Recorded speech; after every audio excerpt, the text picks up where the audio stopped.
Going live. I'm surprised no one messaged me. Usually we're like a few minutes late every single time. And someone always is like, wait, I can't find it. And I'm like, don't you know me? Like, we're always late. Same. That's how I am. There we go. Cool. We're live. Yeah, I'm always late. I think people are just starting to learn that about me. If I say 6, I actually mean like 6:05 or so. We're live right now. We're live right now. Shut up. Hi, everyone. So it's really cool. And I didn't know, most of the people I've interviewed were like, how does this work? I don't understand. And I'm happy to like share with people. I didn't know this was an unknown thing, but you just have to get like a paid version of Zoom. Like there's a certain level, I think it's pro. And then you can literally live stream to YouTube and somewhere else, maybe Twitch. But not Instagram?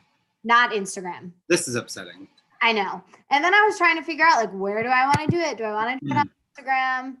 And then I actually wanted to check, and I keep forgetting. I know on YouTube, you can add closed captions, so I thought it would be more accessible to do it that way. But I have never actually checked them to see and make sure that they work. Is there, like, a comment section or something? Oh, yeah. So if you want, what I do is I just split screen and I open my YouTube.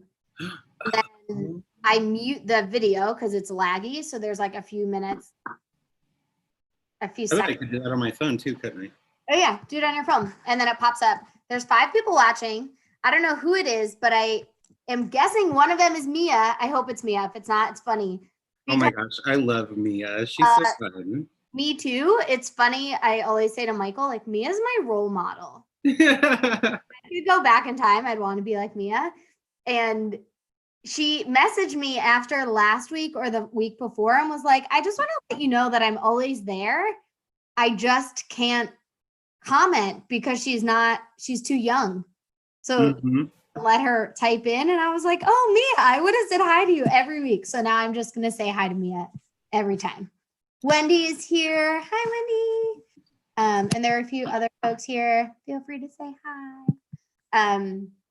This is so cool. I can't get over this. It was also really funny. I shared it with Kelly. I don't think it was live. I think I shared it like privately before we joined, that I thought I had figured it out. I like did research. The first week was Kelly. I thought the level of Zoom that I had was the level that would let me do this. And then like 5 minutes before the first live, I realized it wasn't. Oh no. Freaking out. I was like, oh my God. And Kelly was like, what do I do? And I was like, I don't know. I need to figure this out. So I literally went on, did the research, paid for the Zoom account in like 2 minutes, and then set it up. It was really fun. It was great. Could you imagine if we did it on Instagram? We had like 4 of us on there on Zoom on Instagram. That would be so much fun. That would be so cool. So cool. Beth's here. Lauren's here. Hi, everyone. Hi, Sunny. I feel like people are trickling in, 8 people. So I'll go ahead and say hello to everyone who's here, and I'll say hi to everyone who's watching later, because some people like don't prioritize these lives, and they like have jobs or family things. I know, right? That they tend to, and like they watch it later, which is like, I think people need to get their priorities straight. But hello to everyone who's watching, even if you stop by later and don't come hang out with us live. I'm forever grateful and thankful for all the people who come check this out and send me messages and write in the comments and message me or post Instagram and share thoughts about the episode. It makes me really happy and it kind of energizes me. So thank you. And this is week. I remember writing week 7 homework. So I think last week was week 7. I think this is week 8. If I'm wrong, people who are watching, if you know, let us know what week it is. Otherwise, I'll find out after and update it. But I can't believe we've been doing this for almost 2 months, or about 2 months if it is week 8. And I am so excited. How many months do you have? So the list kept growing and growing. It started with like, oh, I'll reach out to like 10 people and see what happens. And then people were like, yeah, I'll do it. And I was like, wait, are you sure? And they're like, yeah. And I was like, okay. And then I was like, oh, what about this person? What about this person? And I think right now we're going through March. So it's going to be. That's a while. November, December, January, February, 4.5 months. When I saw like the original list, I was like, oh my gosh, there are so many good creators. How did she narrow this list down? It was impossible. I didn't narrow it. And then eventually I just cut myself off and I was like, okay, I'm stopping in March and this is going to be an annual thing. And this next year, I'm going to have to invite all the people I didn't get to invite this time around because there's too many people. And it's also really funny because I didn't think like half of the people were going to respond to me. I was like, oh my God, these people are like big time. They're going to not even probably see my DM. It's probably going to go into that other random folder. But then people like started responding and were like, this is awesome. I love it. And I was like, oh my God. So it's become a bigger thing than I thought it was going to be. I felt the same way about Kelly's Creative Roots Challenge. When she invited me and I saw the list for that, and I was like, I'm all the way in like next May. This is a long challenge. Is that crazy? I'm here for it though. I love those like challenges that go on for a while because they become iconic. Mm-hmm. Yep. And they're so cool because even like I love doing these, and I've seen like the common thread that I think comes up in so many of them. And then there's still so much new stuff that comes up every single person you talk to. So I don't know. I'm like, maybe I'll just do it forever. Maybe I'll never stop and I'll just, but I'm super excited. I mean, it's really cool when it's someone who's like, I don't know, and they agree to come on the channel. And I'm super excited when it's someone I know and I'm like, my friend. And I just get to hang out with them for a little bit and like learn new stuff about them. And so I'm super excited to have you here, Michael. I know other people are super excited. Literally, I cannot tell you by clue 1. I think I just said you like orange. And like 8 people were like, is it Michael? It must be Michael. And I was I thought at the first clue people would guess Gigi. I also thought, I was like, so many people like orange. Like that's so funny. And then by clue 2, I think it was asking about fall. And everyone was like, yeah, I knew it. It's Michael, of course. Like whatever. It was so funny. I know people are super excited. And there might be some people, it feels impossible for me to fathom, but there might be some people who don't know who you are. So why don't you go ahead and introduce yourself, tell those people, I don't know where they've been living, under a rock, but tell those people who you are, where they can find you, all that good stuff. My name is Michael Shawn. I'm from Indiana. I've been knitting for, I want to say 2 years. It's a little over 2 years at this point. I've been designing for a little over a year. I just started crocheting maybe 4 months ago, 5 months ago. Senia had her cozy plant hanger duo that she came out with. And I was like, I have to learn how to crochet at this point if Senia is going to keep this game up. Like, yep. Oh, my dogs are about to bark. I'm so sorry. Never apologize for dogs on this channel. Although I do request that if the dogs are nearby, they can join us. I think everyone that. I have 3 dogs. Penny's like she's a really short, she's like a lab mixed with a basset hound. She's really like round and short and she's so cute. And then we have Whiskey. She's like a Labradoodle mixed with a German Shepherd. So she's big. Is that what she is? Yeah, she's like Labradoodle German Shepherd mix. Okay. So she's got like, you know, the poodles, they have like actual hair. So like Yeah. her hair is so annoying. It like we have to sweep like twice a day in the kitchen because it looks like little dust bunnies all along the edges. Yeah, it's ridiculous. It's ridiculous. And then I have Lily. She's a little chihuahua. She looks like a teacup chihuahua, but she's just like a regular chihuahua. I don't know why she's so small, but she's I didn't know you had a chihuahua until Vlogmas because I also have a chihuahua. And I was like, oh my God. Like, I don't know if other dog breed owners feel this way when there's like someone has a lab and they're like, oh my God, I have a lab. But I feel like when I meet another chihuahua owner, I'm like, hold on, my people. I would feel the same way about Whiskey because Whiskey is such a weird breed. Like you don't see her very often. So if someone else had like a German Shepherd Labradoodle mix, I'd be like, what? Same. I also love that her name is Whiskey because she has like her hair gives her like little like scruffy, like she maybe just had some whiskey and is like hanging She out. actually, when she was born, she looked like a Rottweiler. She was What? all black. Yeah, she was all black and she had 2 brown spots right here. Yep. I thought she was a Rottweiler because the mom, because we live out on farmland, her mom just ran off and, you know, had puppies with whoever at the other, you know, the other farms. And then she'd come back and have puppies and there was Whiskey. We thought she was a Rottweiler. She's not. Oh my gosh, that's so funny. So yeah, so I got those 3 peppers and I have a fiance. His name is Coda. I'm LGBT. If you guys didn't know, I fall under the gay category. Yeah, I mean, I dabble in a lot of things. I used to own a rustic handmade sign business. I'm trying to think of other things. I went to school for accounting. I have a degree in accounting, which I don't use. Which I don't use. I was gonna say I didn't know that, and I wouldn't have guessed that.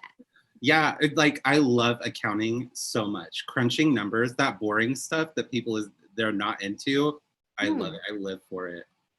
So do you enjoy that part? I feel like that's a part of pattern designing that people don't like. Do you Grading. When I came out with the superstitious pullover, when we came out with the superstitious pullover, hey girl. Yeah, when I was crunching those numbers for the grading the sizes, oh my god, I was in heaven. I hadn't done it in so long, and I was like, yeah, look at this Excel table. It's like, wow. So I'm curious. I mean, Michael, I think the thing that always blows my mind, and I'm sure other people feel similarly, is like you've been knitting for like 2 days, basically. Like 2 years is nothing. It feels like in this community, right? Like most people are like, oh, I've been knitting since I was a kid or since high school. yeah, are fairly new, and you like dove in. Like you have been designing for more than half of the time you've been knitting. Like that feels crazy. Tell me more about your journey in this community. Like, how did you get into it? so I almost didn't even start on Instagram. I almost didn't. Like for the first probably 4 months of like knitting, I would just watch YouTube and was on Ravelry. That was it. I watched people's knitting vlogs and their podcasts. And I was like, you know, the whole stigma with like men that knit and stuff like that. Like, I just like, I don't want people around my town to find out that I knit and stuff like that. So it took me a while to finally just like make a separate Instagram account. I unlinked my Facebook from Instagram so that people couldn't find me. And then one of my friends tagged me in a story. Yeah.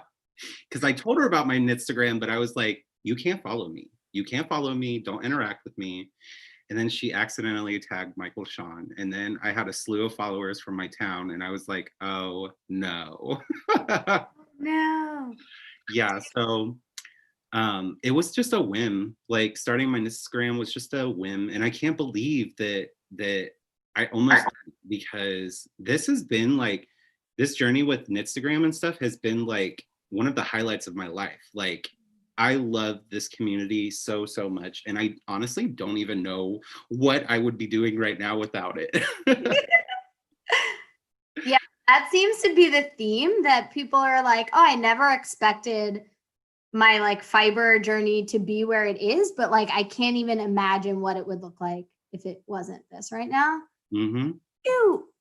I mean, did you just like wake up one day and you were like, oh, I've never knit before, like fuck it, I'll just try it and see how it goes? So I'm a big fan of like, that looks really complicated and scary, I'm gonna do it. Okay. So that's how I started. Like, and it's like that's what I do. Like whenever you're doing like the self-care collaborative, that's my thing. Like whenever I need a break from whatever I'm doing, I like have a list of things that I'm scared to do because they look so complicated and stuff. And I had one of those days where I needed a break, and I was like, I was having a niece that was being born soon, so I knitted a blanket. And that's where it started, was with that one blanket. And um oh, I just lost my train of thought. It happens a lot to me. I call it COVID brain or like fuzzy brain, but I'm pretty sure it's just always happened. Now I just have an excuse for it. But that's also, I mean, I've said this before on these lives, but like that's my kind of people, because I feel like doing the scary things or like doing the hard things is like when, I don't know, when you grow, when change. Exactly. It's, and then whenever you finally execute it correctly, it's like you evolve as a human. It's like, oh, Yeah. I'm a knitter now. Hello. Yeah. And even if like, I always say to people, and I'm like, what is the worst thing that happens? Like, you find out you hate it and you actually don't like it, then like, don't do it anymore. Yeah, And don't do it. do about yourself. Like that's all. So that's so cool. And it makes me then wonder, knowing that about you, how does that fit into what self-care looks like for you? Or like, is that, yeah, tell me a little bit about what self-care looks like for you. So it's it's pretty much like, I don't want to say it's like assimilating into a different person, because that's not it. It's like removing myself from my situation. So like I just did it last week, which it's in the Vlogmas that I posted today. Okay. I made those marshmallows that I was talking about in day one. Yeah. So it was like something that was really scary. And I was like, I'm gonna mess this up. I'm gonna mess it up so hard. And which I did end up messing it up, but but they turned out anyway. And now I know that one mistake, I won't do it again. So it's like I get to step away and be a marshmallow maker for a sec. I don't have to think about everything else that's going on. Like I just got to focus on these marshmallows. Yeah. And it sounds like there's like, I don't know if this is a conscious thing for you or just like a cool side effect. That part of trying something new is also like giving yourself a little bit of freedom to like mess up, or like, Yes. it goes poorly, it goes poorly. And Right. Because like in knitting, if I mess up, I'm a knitter. I'm not supposed to mess up. And if I do, I get angry about it. But it's like the marshmallows, I ended up messing them up, but I came into it knowing I was going to mess up. That was my first time making marshmallows. Yeah. Is that what self-care has always looked like for you, or do you have a sense of like how that, if it's changed, I guess, over time? Yeah, that's what it's always looked like for me. Like the creative, crafty type side. I can do a lot of things. Like there's a lot of things that I do that most people would never expect that I can do, like sewing and stuff. Like most people, they would look at me and not know that I can knit. Like, and I have other like smaller talents that I don't ever talk about, needlepoint, stuff like that. So I just like, that's why I have so many things that I'm able to do and so much like knowledge in the crafting areas, because I have so many of those points where I just need a break. Mm. So I pick something off the list that I've been pushing off for a long time because it's so scary, and I do it. Mm. Hmm. Where, I mean, it sounds like that's been working for you for a while. Do you have a sense of like where you learned that, or like how that developed? Did you see that happen in someone else, or like, I don't know? Nope, I just did it. Like, I can't remember what the very first thing I did with it was. I would love to know that. Maybe it was antiquing, like antiquing furniture. Uh-huh. That's probably what it was. And that was another thing that grew on me. Whenever I start these new things, I have like an obsessive personality about it. Like, I can't wait to do it again. You know what I'm saying? Mhm. So I can't wait to have another breaking point where I need a break. That's fun. Also, I guess I'm curious, and this might not have anything to do with it, but I grew up in a very urban place, which was like the people around me were not very like make things with your hands, or like it's okay to do things slowly and craft. My family was, which I was grateful for, but I guess I'm curious how where you grew up like influenced that, or if you imagine it did in any way, like being in more of a rural farming kind of place. Was that more So acceptable? yeah, like on the farm, we were always, like building things or fixing something. Mhm. So we were always like doing something with our hands, Yeah. and but it was never like, I describe it as like there's a soft side of using your hands, and then there's a more rough side of using your hands, like mechanic work and stuff like Uh-huh. that.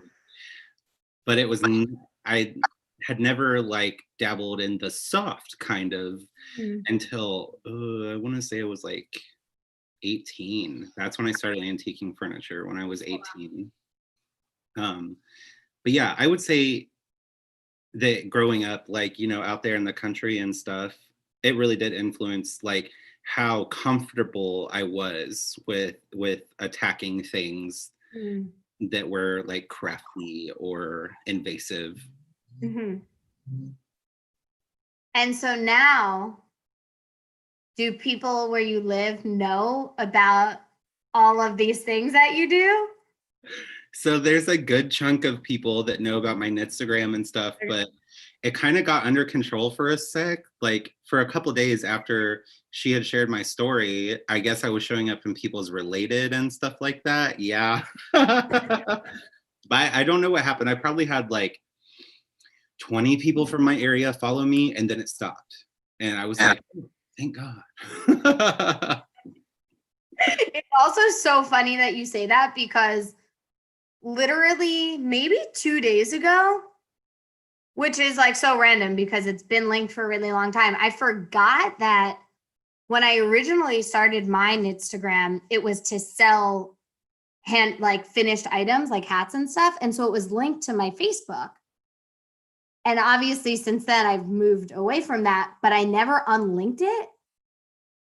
And I didn't realize until like 2 days ago, I started getting a bunch of Facebook messages, and I was like, people from like middle school and high school. And I was like, why are all these people messaging me? Like, did something bad happen? Like, what's going on?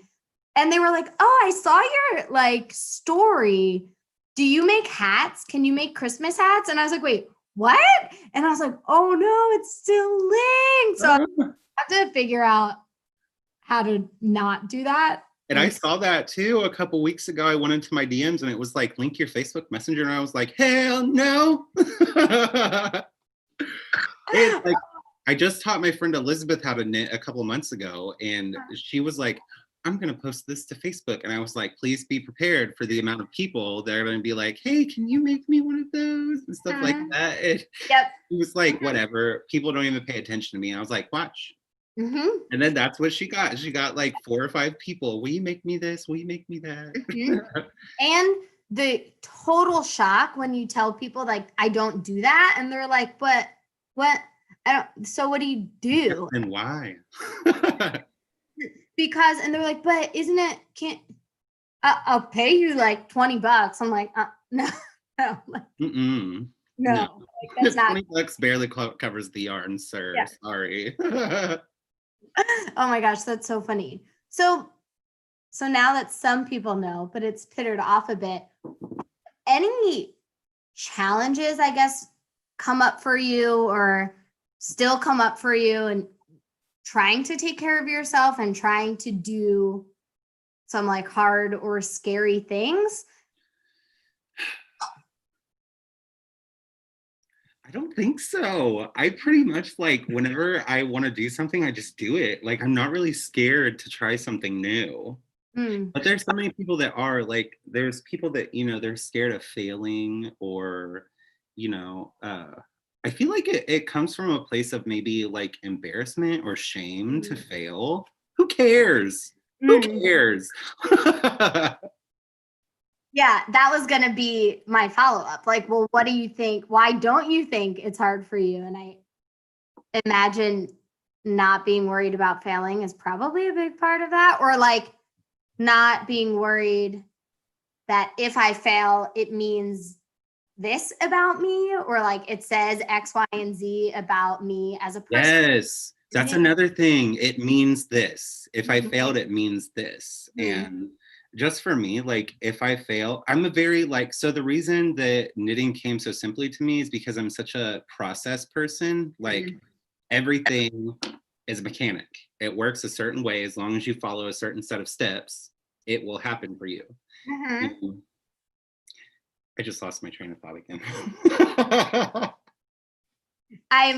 I'll guess where I thought you were going, and you can let me know Okay. if it comes back. But I imagine being a very process-oriented person, because I'm also similar, which I think is funny. Like when I teach other people to knit, I'm like, you need to understand why the stitch does this. And they're like, no, I don't. I'm like, no, but God, you do. You do. Like, and I imagine if there's this like, this is how it works, and I just do it. And if it doesn't work, it doesn't say necessarily something about me, or like that I'm stupid, or I'm a failure, or I don't know what I'm doing, but like there was a reason it didn't work. So I just need to. Right. That's where I was going. If you fail, it's just that there was a step in the process that wasn't done correctly. You just need, it's not you, like, it's just that you didn't follow something correctly. It's not that you as a person are not good at it. It's just that you missed a part, something, you let it sit too long, or you did this, or you did that. And yeah, that's the same with like soap making. It's like you follow it step by step. You do exactly what it says, and that's that. You make soap. Tell us, Michael, why did you bring up soap making? What's that about? I brought up soap making because that is my so I like to take on new challenges whenever I get into funks or I need a break, but like soap making has become something that I go back to every single time to step away from everything for a sec. And I have, I want you guys to be able to do that too, to try to take on something that you've never done before, or add something to your list of hobbies. So I have created a PDF that I linked in my bio that is me and Coda's recipe for soap making. It's starting from scratch. It is like, so there's different types of soap making. There's the melt and pour, where you just like buy soap that's unscented, you melt it, you add your scents to it, and then you mold it. And then that's that. But this recipe is to start from absolute scratch. It's very fun. I love soap making. It's like, I don't know, there's just something about a really good challenge, like, because there are certain steps in soap making that you have to nail. And if you don't nail them, it'll flop. I heard my sister watches a lot. I'm not like a big YouTube person. I only watch like knitters on YouTube, but she's like a big YouTube watcher, and she's down like the soap making portion of YouTube. She's always watching people make soap. And what I've gathered is it's similar to baking, that like As opposed to cooking where you can kind of like fudge it and like if it doesn't work out, you could just add more or do this. It's like pretty precise and It's precise. like you can't just, oh, this isn't working right. I can just add more of this and like it'll work this way. Like if you miss it, you miss it. Yes, if you miss it, you miss it. Like I have grams listed in there, like so many grams of lye, so many grams of oil. And if there's too much of something or too little of something, it is going to affect the entire way that soap comes out. And temperatures, there's temperatures in there as well. If it's above the temperature or below the temperature, it's going to affect the entire thing. So you have to nail those measurements in order to get soap. How did you find soap making? Because it's difficult. Like this sounds like a really hard thing. It is like whenever you first approach soap making, it's like you've never like done all of these things together before. Like you have heat, you have like a hand blender, lye. Most people have never worked with lye whatsoever. Like and lost my train of thought again. Where do you get lye?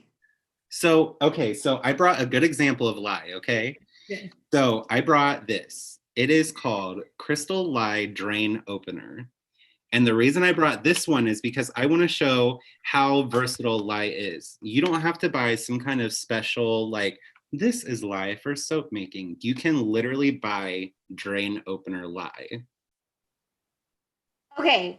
So now when you first said lye, I had a thought pop into my head and I was like, no, Brie, that must be something different because that can't be true. But now maybe it is. Do you also use lye when you make pretzels, when you make soft pretzels, I think?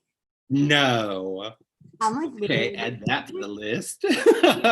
You know, people, if you're watching this and you've made soft pretzels, I'm pretty sure. I wouldn't be surprised. Like there are some weird things that go into bread making. What is lye? So lye is, it's like, so for the purpose of soap, the reason you use lye is because it heats, it causes your temperature to rise. But so the reason you can't use like boiling water or something like that is because you need something that loses heat gradually. Because if you just like take, water and then you put it into the oils, like the temperatures are going to try to level each other out very quickly. Yeah. And so lye, for the purpose of soap making, is all about heat. It keeps everything hot, and then once it starts to cool down, it starts to bind everything. So it causes it to turn into like this like pudding like substance. It's really cool. I love soap making. Okay, I hear that when you're like talking about it, just like I hear your excitement. What about soap making? Is there something that you could like put your finger on that like, yes, these are the things I love about it? Or is it a product thing? It doesn't sound like it's a product thing for you. It sounds like it's a process. I think the thing about soap making is, first of all, there's so many different things you can do with soap making. Like you can make different types of molds. You can, and it leads into other things like making shower bombs and bath bombs and stuff like that. But I think the thing is, soap making has been one of those things that it really, really challenged me at first, and I overcame it. And it's like one of those things that's under my belt, and I'm like, I can do it perfect every single time now. I wish I had some soap to bring. I like made a batch of soap. Yeah, I made a batch and then I wrapped it all up to gift to people, so I don't have any. Well, maybe you'll just the next time you do it have to tag us and we'll post a little update on Michael's soap. Because it also sounds like, it sounds like you've overcome the challenge enough that you now know what you need to do, but it still sounds like it takes a lot of thought and attention and like precision to get it done. But sometimes we lose like in a craft. I know at least for me, for knitting, once I feel like I master something, I'm like, oh, okay, I know what I'm doing. I need to like learn something new, but it sounds like soap making consistently challenges you or like pushes you to make sure you're doing it perfectly. And with soap making, you don't have time to think about everything else. So if you want a craft where, like with knitting, you get so good at knitting that you literally just sit there and you think while you're knitting. With soap making, you can't. You're constantly watching this or doing that. And yeah, you don't have time to think about anything else. It reminds me of my mom and sister used to have a cake business, like a fondant cake decorating business. And sometimes they'd have to make like candy or caramel and things. And it sounds like candy making or like making caramel that you have to like be so precise and like. I tell you what, that is something I still have not mastered is melting chocolate. I'm so terrible at it. I burn it every single time. It just seizes right there in the pot and it laughs at me. Yep, every time. Caramel, overcook every time, make it every time. Like I just don't have, which is funny because I'm usually I am pretty similar to you that like people say I have like an engineer kind of mind that I want to know how things work and I'm good at like following precise directions, but maybe because I get excited about eating the things, my patience like goes out the window. So soap might be something I have to try. Chocolate is just, I don't know. It's like you follow the process for chocolate, like melting it. It's just like, here's the process for tempering chocolate. You failed. How? It's funny because a lot of times, like in my work job, like outside of knitting, when we plan like workshops or events, we think about like to challenge people. Most of the time, it's like, how do we challenge them? And we have to think like, what kind of challenge do we want this to be? Do we want this to be a challenge that is impossible to do? Like sometimes that's the point, right? And then you have to deal with the frustration. And I feel like tempering chocolate is going to be my new go-to for doing that remotely. It's like, okay, we're going to melt some chocolate today and see what happens, and everyone will fail. And then we'll just have to deal with that. Something that I learned while I was making those marshmallows, because they were tempering chocolate in order to dip the marshmallows into it, it cannot go over 90 degrees. So I learned that much about tempering chocolate while making marshmallows. So when you are going to melt chocolate, do not let it go over 90 degrees. I didn't know that. And that makes sense because 90 degrees is not, that's low. Like that's not hot. And get you one of these. This is what I use for soap making. This is an infrared thermometer. Wait, okay, because I'm totally going to go down the soap making rabbit hole. My Michael is going to be very unhappy with you, Michael, because I've already did dyeing, candle making, this, that. Now I'm going to be like, oh, soap, that sounds so cool.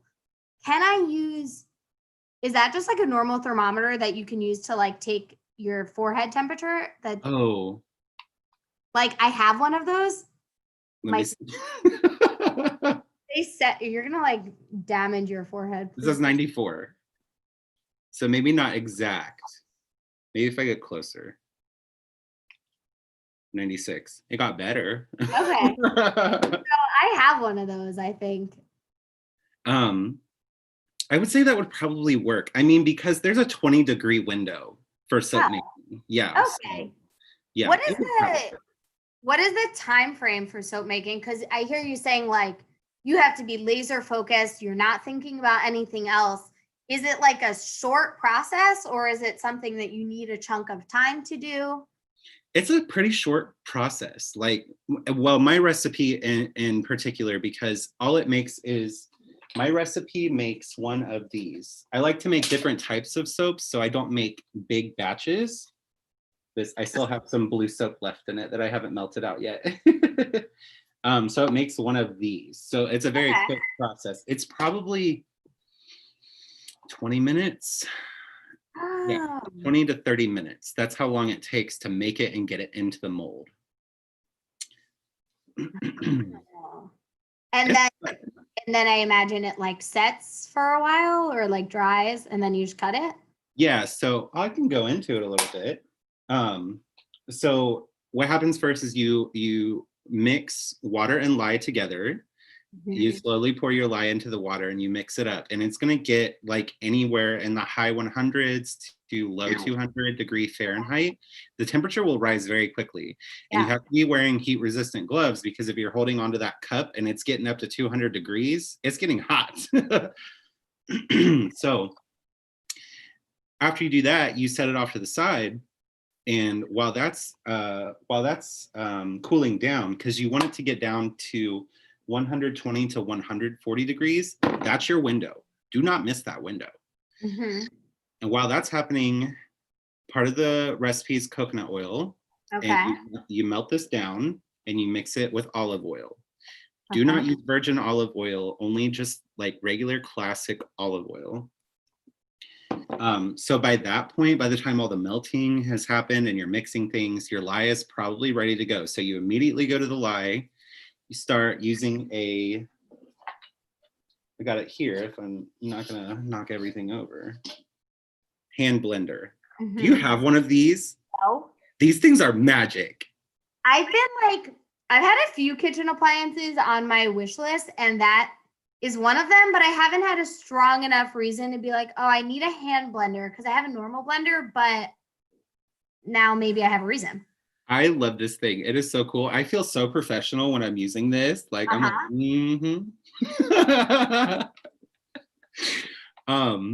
oh, I should also mention, when me and Coda first started up and we made our first like 2 or 3 batches, it was like $100. That's what the startup cost was. And like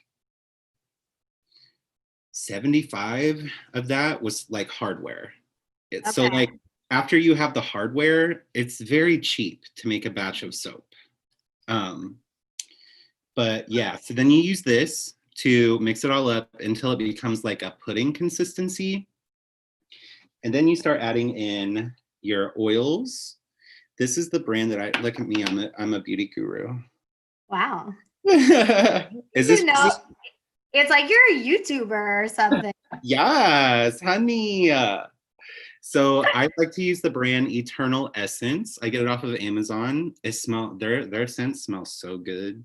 Okay. And I believe they come in 1 ounce bottles, which is what the recipe calls for. So literally one of these, boom, that's all you need. And then also I wanted to talk about the powders that you put into soap. This is mica powder. And I just got this off of Amazon too. And it comes in these little pots. It looks like that inside. Oh. You don't need very much of this stuff. Like I probably only ever use a teaspoon, and it's like highly concentrated in this recipe. So like this stuff, I've used this like 6 or 7 times and I've still got a long way to go with it. What is that for? Is that just coloring, or does that do something? It's a colorant. Okay. So like, I feel like most people think that soaps are like dyed, like the liquid is actually like a blue color, but actually what it is it's mica powder suspended within the soap. So it's not actually colored. It just has, and this stuff, sometimes if it's super concentrated, it'll like turn the water blue in the shower, but it'll never stain your hands like with soap. Okay. Like, it'll never stain you at all. Oh, should also say this is to make body soap or hand soap. But yeah, then you add that in and you blend it up a little bit more and it becomes like a custard consistency, and then you pour it into your mold. And it's super fast. It's super fast and it's fun, but you have to be kind of patient because it has to sit for 24 hours. Okay. And then you take it out of the mold and you cut it up. And then they all have to sit individually for 4 weeks. Why? I know. They'll melt in the shower if they don't sit for at least 4 weeks. Isn't that upsetting? Well, but that's cool because I feel like, I guess it's kind of like knitting. Like there's an immediate gratification piece, but then there's also a part of it that's like enjoying the process and having patience. And so soap sounds similar, that like it's a quick thing to do and then you have to wait and like just wait for that to happen. Oh, sorry, I was reading the comment. Any examples you can share? I I'm sorry, I don't have any soap to bring. I don't have any soap. I already wrapped it up for gifts. We're gonna have to do, you know what we're gonna have to do, Michael? We're gonna have to do a live soap making thing where we're both. My Michael just came home, and hopefully he doesn't yell at me for hobby. We will. What do you mean soap making? We need soap, Michael. We can both. It'll be like a cooking show, but instead of cooking, we're making soap, and it's also both of us doing it together. And then people can join along at home, and it'll be so much fun. It'll be That like, would be fun because, like I said, it only takes like 20. It only takes 20 to 30 minutes. Like that would be so fun. I say we do it. Who's in? Melina. I'm assuming Melina Nicole Knits is in because she's very interested, and I'm gonna volunteer Jess because I also feel like she might enjoy making soap. I love Jess as well. I just in. have to say that. Yes, I also love Jess. She's my people too. Wendy's in. Yeah, Wendy's in. She's an artsy person. This will be really fun. So that's super exciting. I guess my last question then, hearing like how important these challenges are to you and like things pushing yourself. I'm curious. I mean, it sounds like it's a fun process for you to take care of yourself, but do you have thoughts on like what keeps you going? Or like why it feels important to do? I didn't eat that. What? No one's ever asked me this before. What keeps me going? My whips. What keeps Michael going? I don't know. I'm just like a naturally like excited about life person. So I guess like, you know, the how I challenge myself to do these things that other people find scary and stuff. That's what keeps me going. Like, it's just fun. Life is fun, you know? There's all of these things for us to do and just knocking them off. One mental breakdown at a time. But that makes sense. If the process is enjoyable, it doesn't feel like there needs to be like additional motivation to do it. It's like, no, this process is enjoyable and important to me, and so it just gets done. I don't have to think too much about doing it. Right. Yeah. And then those things are under your belt and you can just do them whenever you want. Like my friend Taylor's coming over tomorrow. We're making marshmallows. You know why? Because Michael knows how to make marshmallows. And she had the brilliant idea, let me tell you. She said, let's not put them in a pan to set. Let's pour them into Rice Krispie treats and make Rice Krispie treats. And I was like, I'm here for it, sis. That I used to make when I was little. I had a friend who would make Rice Krispie treats, not with homemade marshmallows, but like just homemade Rice Krispie treats with marshmallows, and they were so good. So I'm thinking about those, except with homemade marshmallows, and I'm like, oh my. Homemade marshmallows are so good. Like, I think the Vlogmas that I'm gonna post either later tonight or tomorrow, it has my initial reaction to my first homemade marshmallow. I had no idea marshmallows were supposed to taste like that. It's like unicorn heaven. Like it's just, it's so good. I'm so excited and will now keep my fingers crossed that you post it tonight because I really want to watch it. But that's super cool. So I guess then, I mean, Michael, my last question for tonight, because I'm also looking at the clock and my Michael's home and he's going to start to get grumpy if we don't eat soon. I'll also get grumpy if I don't eat soon. Knowing that we're going to make this soap extravaganza happen and we're going to do it maybe in 2021. But do you have thoughts on a challenge or like call to action or a homework assignment that you would like to encourage or suggest people try? I want to challenge people to let go for a second of fear of failure and stuff like that, and attempt something they've never done before that they're scared of doing because they're scared they're going to fail. That's what I want people to do. It doesn't have to be soap making. It can be whatever you want. Try it. Yep. I love that because it reminds me of, and I don't know if you saw it or if people watching saw it, but Chelsea and I talked about that for a bit on her video, that idea of like, if you can't get rid of your fear, like whatever, just do it scared. Like it doesn't matter. So like, I'm even more inclined to be like, cool, if you can let go of the fear of failing for a second, awesome. If you can't, do it anyway and see what happens, because it like probably won't be that bad. Fear in this instance, when it comes to approaching something that you feel like you're going to fail at, just set it aside. You can pick it up tomorrow after you've already done it and failed. You can pick it up tomorrow and be scared then. I love it. Do you have, I mean, you gave a lot of ideas. It sounds like anything that people are scared of is fits into this. Do you have things that you would like people to share with us about their experience, or just share what they did? Or yeah, I would like to know how you felt, like what you were so scared of going into your experiment, and how you feel about that now, having done it after. Yes, I love that. A lot of times I'll think through with people like before, during, after, and like, what did that evolution look like? Like, what were you scared about before? What did it feel like while you were doing it? And then after the fact, what did it feel like?